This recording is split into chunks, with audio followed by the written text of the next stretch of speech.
WMLE kanong thamay ba Charles Pyngrope haba shimbanta haga cut motion haga yeng dorbar thau ain ka jilla haga dorbar mangtangka bakhatdu haga khatlai tari uluber ar hajar ar posan ulayathu bahaki Khyrdop jongki riu shimen ha Shilynter ka Surokbah ki judonru ki Pulit hapo ki kamra terikam ki tegi Khyrdom ulo ong ba kini ki Khyrdop ki le ayu ki sulong penban tang ki jing penthun ya ka jinglet jingwan ki kali bat kane kamat la juyatai bun sin hayeng dorbar thau an hanrei omdam ka jing shimkhia ulo ongru ba ki tegi Khyrdop jingki riu shimen ki tegi bla yo bor na ki district council bat ki sulong tang ki Khyrdop ban pentho bria ya ka nam jong ka jilla haba la shlei sa tang ki Khyrdop ki ba klam trekam lai tang ka jing krong Pisa.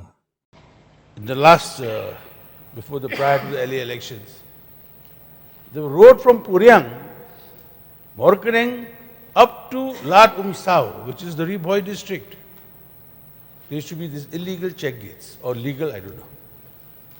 And those check gates were manned by people purportedly from the district council.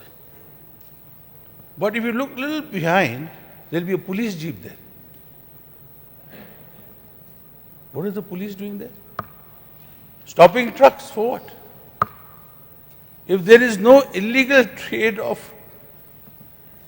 mining or coal being transported, why do you need to have a check gate? There are no check gates in other highways. What are the police doing there? So this question was raised here in this house many a time. In fact, I even called the superintendent of police of the various of the relevant districts to inform them about that. I don't know if the district council has now removed these gates or they still exist. For what reason? And backed by the police.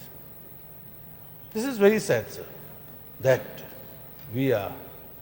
our police personnel are resorting to such type of activities.